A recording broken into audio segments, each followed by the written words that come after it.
Welcome back. Now for some international news. While 2020 is an election year, it didn't begin by discussing healthcare, taxes, gun reform. Instead, the hot topic out of the gate was Iran, after President Trump ordered the killing of their top military general, Qasem Soleimani. But before we dive in, let's run through the timeline because the series of events here is very important. First, on December 27th, a rocket was launched at a U.S. military camp in Iraq, killing an American contractor and wounding other military personnel. U.S. authorities said an Iranian-backed militia was responsible for this attack. In response, just 2 days later, the U.S. ordered airstrikes on 5 facilities in Iraq and Syria that sources say are linked to some of the Iranian militia groups, which that attack killed at least 25 people. But it wasn't over after that. It wasn't a simple tit for tat, you strike me, I strike you situation. 4 days later, on New Year's Day, Iraqi military men, along with their followers, broke into and set fire to the U.S. Embassy in Baghdad. No Americans died.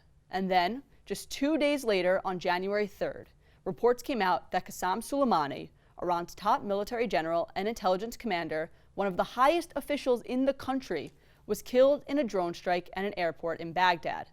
Now, soon after the news hit, it became clear that President Trump was behind this attack. But of course, things didn't end there, and in retaliation on January 7th, Iran fired over a dozen missiles at U.S. military camps in Baghdad. No lives were lost, injuries did occur, but the message was clear. Tensions are rising. And that's where we are now. President Trump did signal that he would not be jolting back at Iran, but in the world we live in today, it's pretty certain to say that nothing is certain.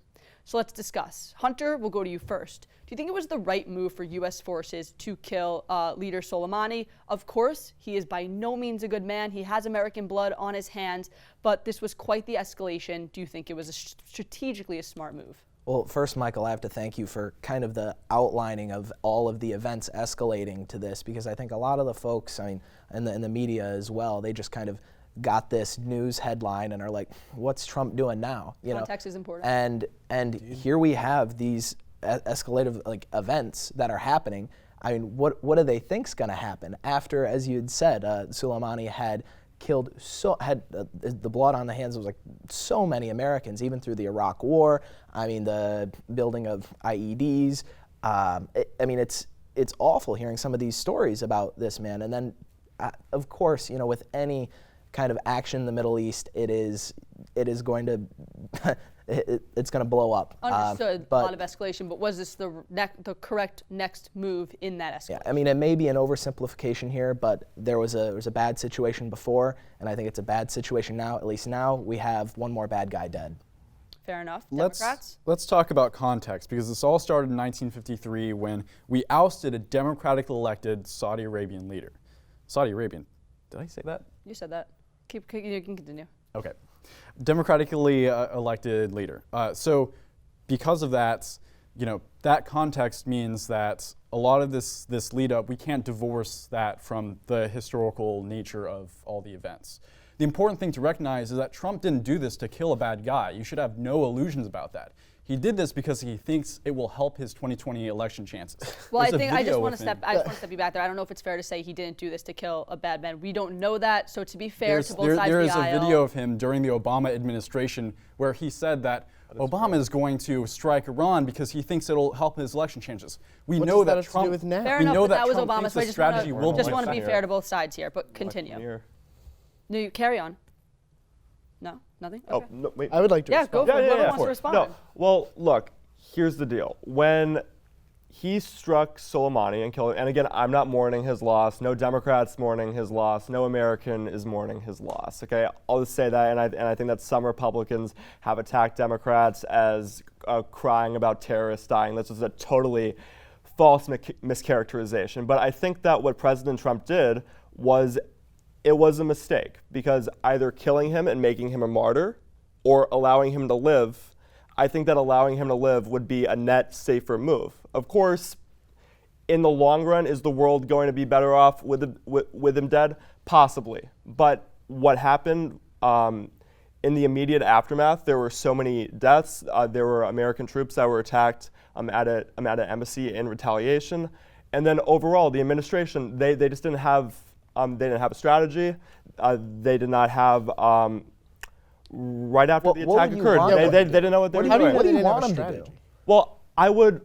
Well, first of all, he didn't present any evidence We're gonna get to This that. as to him classified plotting an imminent information. threat. Well, he didn't present any evidence to Congress, and Congress has to approve I'm gonna jump to in declare war. because we're gonna get to that. We're gonna get That to he war didn't powers declare resolution. war. We're gonna get to all that. I want to just. Well, it make was our an way act through of the war, what story. they did, yeah. Okay, so first off, what I want to hit is that a lot of people throughout Capitol Hill and throughout the country are saying, why now? Why did President Trump decide to order this strike on Soleimani now? And the reason why that question is being asked is because Soleimani, he was a well-known guy. His whereabouts were known. He was a visible guy. This wasn't like Baghdadi where he had to be tracked down. And once we had his location, we had to hang on to that. The U.S. has had Soleimani's location in the past. We've had the opportunity to strike him in the past. So why do you think this happened now? As different State Department officials and intelligence officials are citing imminent threats. We haven't heard those. So I want to ask you, do you think that we can believe that there were imminent threats? And do you think that it was suitable to strike him right now? I absolutely think it's credible to believe that there were imminent threats. I mean, it is no secret that relations between the Islamic Republic of Iran and the U.S. are not the greatest they've ever been, even in the immediate past.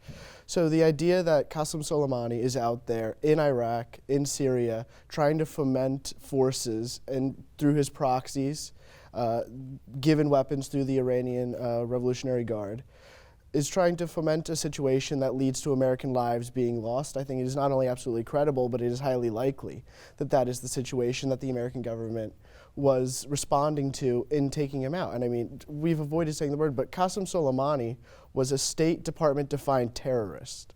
He was a person who used his influence and his proxies to harm Americans, to harm American strategic interests. Absolutely, not doubting that. Yeah. But do you think that this specific moment was the right time to take him out? Yes. Well, I asked the question, what else would you want them to do after the killing of the American contractor, after the attack on the embassy, after an apparent forthcoming attack on diplomatic officials here? I mean, I think it was Chris Murphy or one of the Democratic senators who put out something before this that said something like, Trump is weak on Iran, he's not taking any action, what the heck's going on? He does this, and it's like, oh, this is terrible. It goes back to this point Understood, that but just they- something that's important. Understood, but just something that's important to be mentioned is that a lot of people are saying that Soleimani was the equivalent to Mike Pence. Some are saying he was the second top Mike Pence leader. isn't Mike Pence isn't terrorist. exactly. That's such a false It is not an act of equivalence war to try and draw.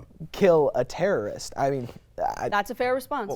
I think that getting back to your point, Defense Secretary Mark Esper couldn't even confirm what Donald Trump said, and Donald Trump said that there were 4 imminent attacks that Soleimani was plotting. There were 4 sites that he was plotting to attack Americans or our allies in the region.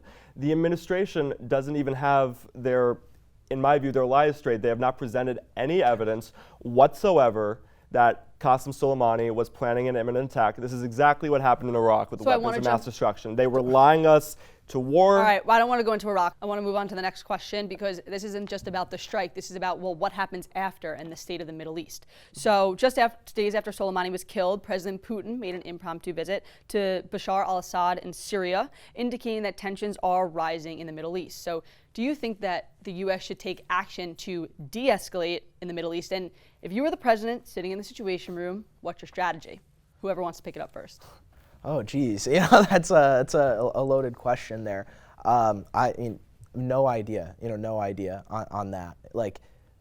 But do you think that tension should be de-escalated in the Middle East? Well, I mean, you should always be looking to de-escalate tensions, when you have the option. I mean, when you're being attacked, I think it warrants a response, as in this case with Iran.